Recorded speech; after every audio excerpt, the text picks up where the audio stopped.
Night clung to every skyscraper like a shroud, its neon reflections dancing across wet pavement. In a corner booth of an all-night diner, a thief named Calvin Turner sat hunched over a ragged piece of parchment. The hush of the city whispered around him, broken only by the sputtering hum of a street cleaner outside. In Calvin's hand, a tarnished compass glinted in the fluorescent light, its face marred by a hairline fracture that had settled like a spider's web over the glass. He never intended to beg for the cursed artifact, but somehow it found its way to him, and now it led him on the final treasure hunt he would ever take. Calvin had once lived for nights like these. Nights filled with cunning hustles, deft maneuvers, and a stash of gold or jewels to sustain each passing month. But his fortune had soured over recent years. A combination of bad deals, close calls with the authorities, and the slow drip of his own moral code had eroded his once thriving career.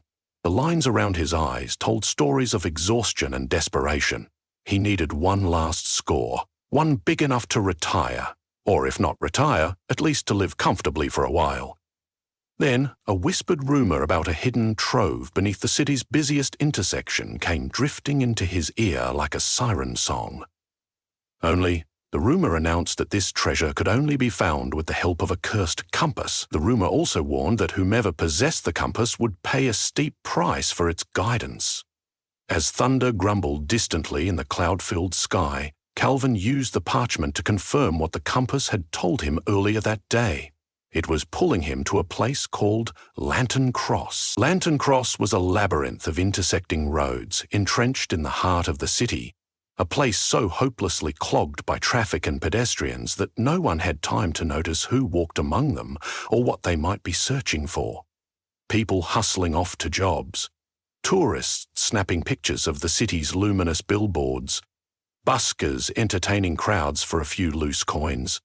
Only Calvin would be fool enough to try an excavation in this chaos. Yet that was exactly what he intended to do, because the compass demanded it. He closed his eyes and recalled his first brush with the compass. He had been attending a black market auction in a crumbling warehouse by the docks, an auction full of antique artifacts greatly prized by wealthy collectors. The battered old compass sat on the auction block, described as a relic from an unnamed empire that specialized in arcane technologies. Even among the jostling crowd of criminals and swindlers, it was whispered about like an omen of dread. Then, out of nowhere, an unexpected brawl broke out. Amid the chaos, the piece ended up in Calvin's hands. He remembered cradling it after he fled the scene, hearing it whisper faintly of journeys to hidden places no map or modern device could ever find. By the time he realized it was cursed, it was too late. Calvin turned the compass over in his hand. Each time he used it, a strange wave of dizziness coursed from his fingertips to his eyes, which blurred momentarily until he sank back into the physical world. He had tested it more than once, each time feeling a compulsion to follow the arrow wherever it led. But what truly made the compass cursed was its appetite for the owner's blood. Each night after using it, a small trickle of blood would emerge from his nose or seep from his fingertips, leaving behind a stinging sensation he couldn't flee. The more he used the compass, the more it drew upon his vitality. If he continued for too long, it would devour him entirely. His plan was simple. Use it this last time, find the rumored treasure, and rid himself of the cursed thing before it siphoned away the last shards of his life. Having studied the parchment's contents carefully, Calvin knew the treasure was rumored to be hidden in a labyrinthine set of catacombs that twisted below Lantern Cross. Legend had it, an ancient cult once worshipped subterranean gods there, burying their riches so deeply that no ordinary means of navigation could uncover them. It was said that the only sure way in or out was by way of an artifact attuned to the catacomb's spectral powers. An artifact just like his cursed compass. While the legend hinted at monstrous guardians or unspeakable illusions, Calvin didn't have a choice. Desperation trumped caution, and he gathered his jacket, stuffed the parchment into a pocket, and slipped out. His movements were stealthy, but he couldn't shake the prickling at the back of his neck that felt like a warning. It was as though the city itself advised him to reconsider. The city's heartbeat crescendoed as Calvin neared Lantern Cross. Neon lights, dotted with advertisements, flickered in myriad colors against the overcast sky.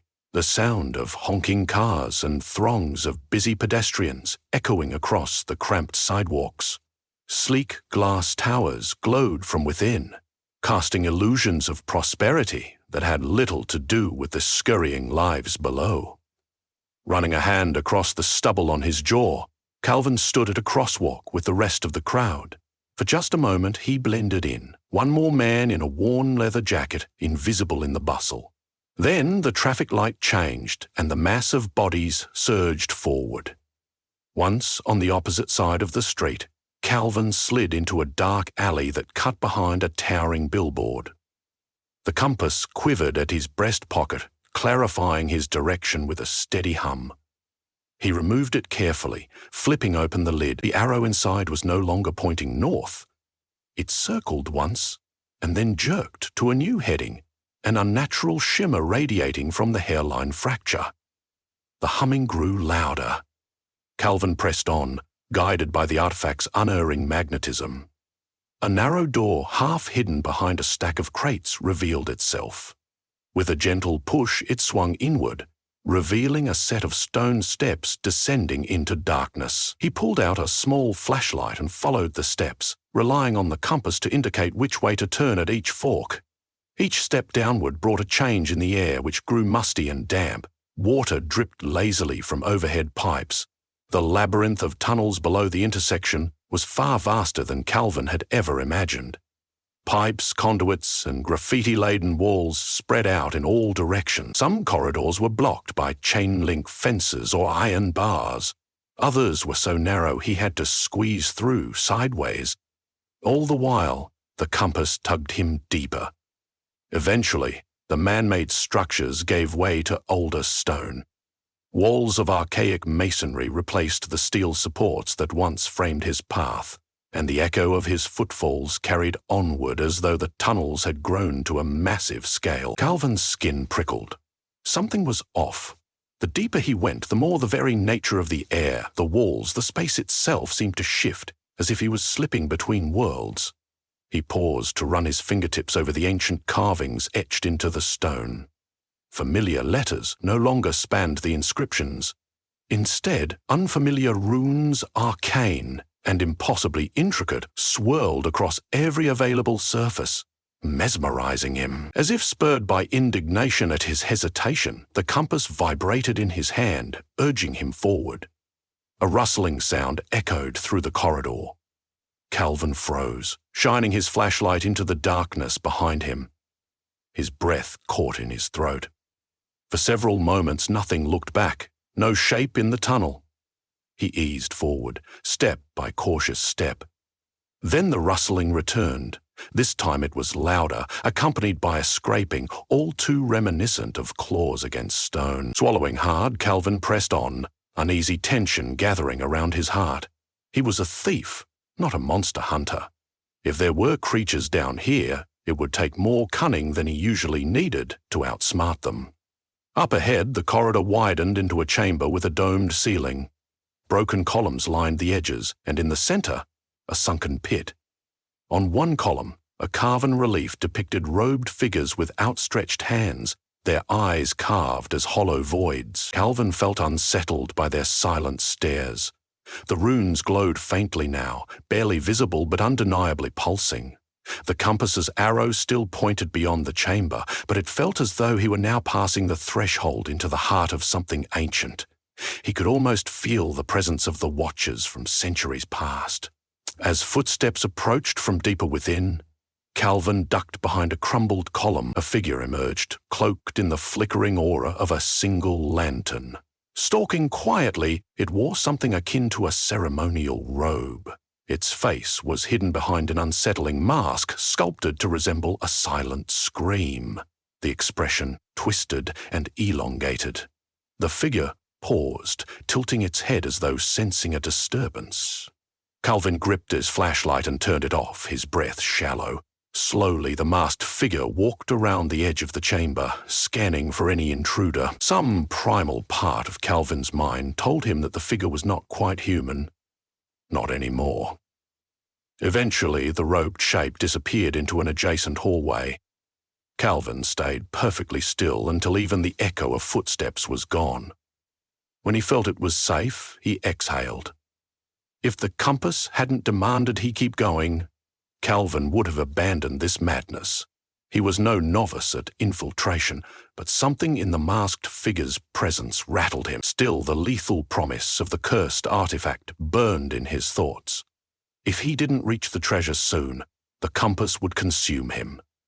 Shaking off his dread, he followed the arrow into the corridor where the figure had vanished. Unlike the other tunnels, this one was embroidered with elaborate sigils and lines of runic script that glowed like dying embers. The air was thinner here, and with every step, Calvin felt the hairs on his arms prickle, as if an invisible static charge coursed through the corridor. Then he heard a hum, not from the compass, but from the walls themselves. No, deeper than the walls. From somewhere below them, 'twas as if an ancient engine had awakened. Rounding a corner, he found himself in a smaller antechamber that branched off in 3 directions. The compass pointed to the central passage. He crept forth, carefully scanning the walls for any signs of lurking guardians.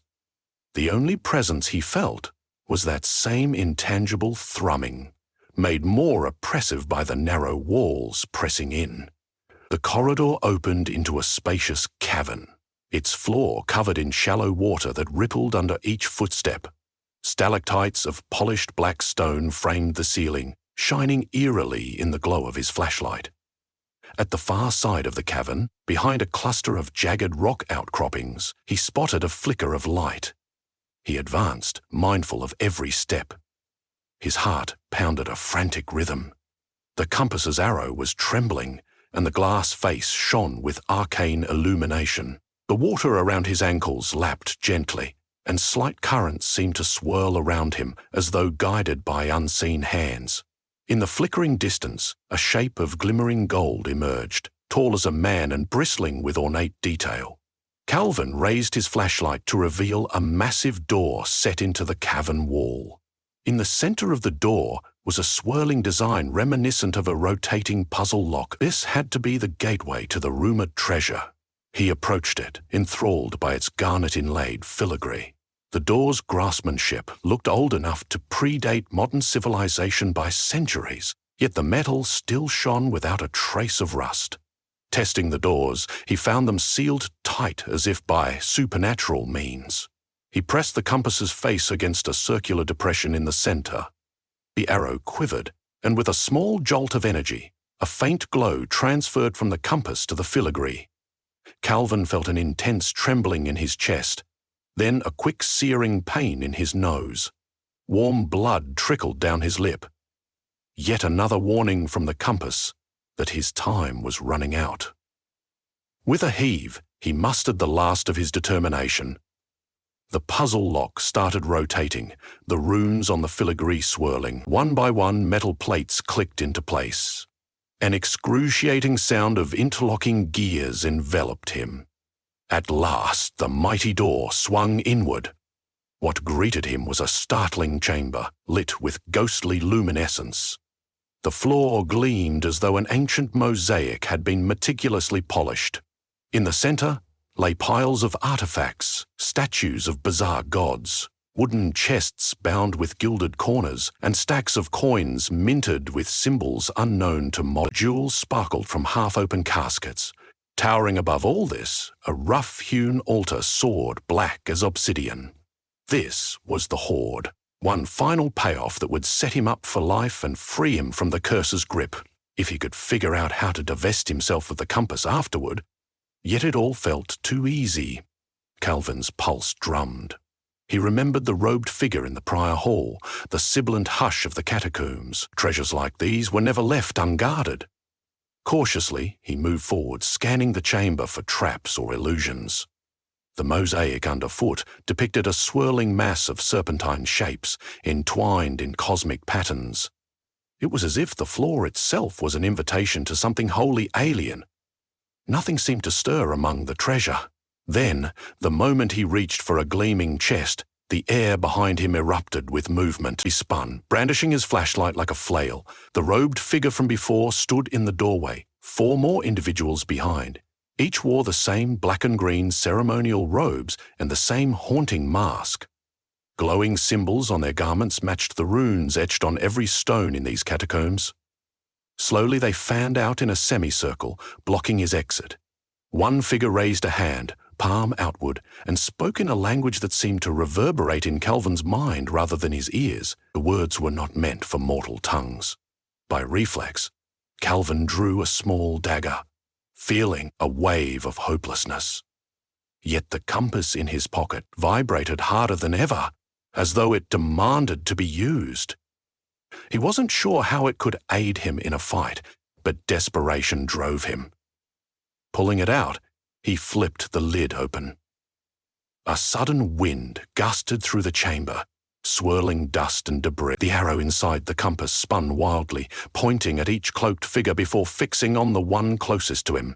Bolts of sickly green light sparked from the robed acolyte's hand, surging into the compass, which glowed fiercely. Calvin felt searing heat in his hand, but the energy didn't incinerate him. Instead, it appeared to feed into the artifact, which was somehow absorbing the arcane assault. Then the arrow jerked and pointed at the robed group, releasing that energy back at them in a flash of crimson brilliance. Their masked leader recoiled, arms raised in a futile defense. The burst of light tore through the chamber, sending a shockwave that rattled coins and shook the very foundation. When Calvin blinked away the afterimage, the 5 figures lay sprawled, motionless. Their masks shattered on the stone floor, but the compass's victory was also its toll.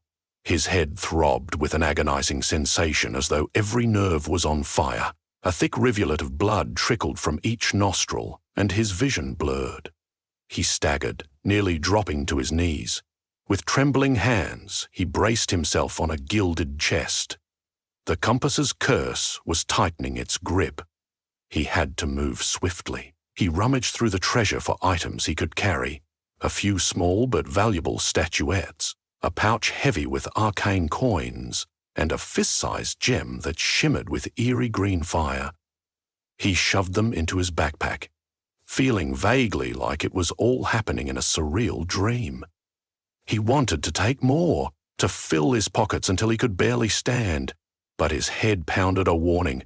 Steadily draining strength clued him in that he couldn't tarry. His time was short. With each passing second, the walls felt like they were closing in. "Just a bit more," he whispered to himself, scanning for a single item that might break the curse. Then he spied a carved wooden box sealed with a complex runic lock. Instinct told him it was the key, literally or metaphorically. Though the lock resisted at first, the compass's power made short work of it. Inside was a small obsidian idol, bound with silver thread and etched with runes half obliterated by age. Heat radiated from it the moment he touched it. A sudden clarity overcame him. Perhaps it was wishful thinking, but the idol felt like a focus of the same ancient magic that cursed the compass. Maybe it could sever the bond. Clutching the idol, he stumbled out of the chamber. The masked guardians were still prone, but moans echoed from behind the shattered visages. They might wake at any moment. His only chance was to retrace his steps, hopefully without more interference. He felt the catacombs actively shifting around him, revealing new corridors while collapsing old passageways. The place seemed alive. In his delirium, Calvin could scarcely tell if these perceptions were real or illusions conjured by the curse. All he knew was that the compass pointed the way, so he followed, teeth gritted against the agony coursing through him. He clambered through watery passages, each footstep echoing with desperation. Slowly, the ancient architecture intermingled with the city's sewage system again. With every step upward, the walls lost their runic carvings and returned to concrete. He was nearing the surface. Fleetingly, He wondered how he would ever stash this treasure in safety. But each time that worry surfaced, the compass in his hand burned a fresh wave of pain into him, as if to remind him that living to see tomorrow was the primary concern. At length, he emerged in a forgotten utility room behind a maintenance door. Worn steps led him back to street level, and he found himself in a deserted alley just a block away from Lantern Cross. The neon lights that had once dazzled him seemed harsh now. The city's roar felt distant, overshadowed by the throbbing in his skull. Dropping to his knees, he clutched the obsidian idol and the compass, trying to piece together how to break the artifact's hold. He sensed the idol's power resonating with that of the compass, a negative charge to its positive. If only he could figure out the incantation. He recalled the runes on the box. Perhaps mimicking them would help. Summoning what remained of his strength, Calvin pressed the compass against the idol, aligning the runic designs. The air crackled with sparks, and a swirl of red and purple energy encircled his hands. The concrete under him rumbled. Instinctively, he murmured the scraps of the bizarre language he heard the robed figure utter. He switched a few syllables, half guessing, half guided by an intuition that formed in the corner of his mind. After a tense moment, he felt something shift. The compass's glow dimmed, and the idol's runes flared with brilliance. Then both objects went dark, the swirling energy vanishing into the night sky.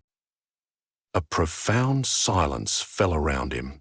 Slowly he let out a breath and realized that the throbbing pain in his head had subsided. Cautiously he tested his limbs. No bleeding, no tremors. The worst of the dizziness was gone. He had severed the bond, or at least disabled the compass's hunger. For a long moment, he could do nothing but kneel in the alley, panting and bewildered. The city went on around him, unaware of the ordeal he had just endured beneath its very heart. Eventually, Calvin rose, tucking both the idol and the compass into his bag. Even if the curse was dispelled, these artifacts were no trifling matter. Selling them would require caution, but he was confident certain collectors would pay a king's ransom for them. And then there was the trove of items from that hidden chamber. Enough to start a new life. He couldn't escape a wisp of guilt. He had raided a place of worship, after all, but his second thought smothered under the knowledge that it was them or him.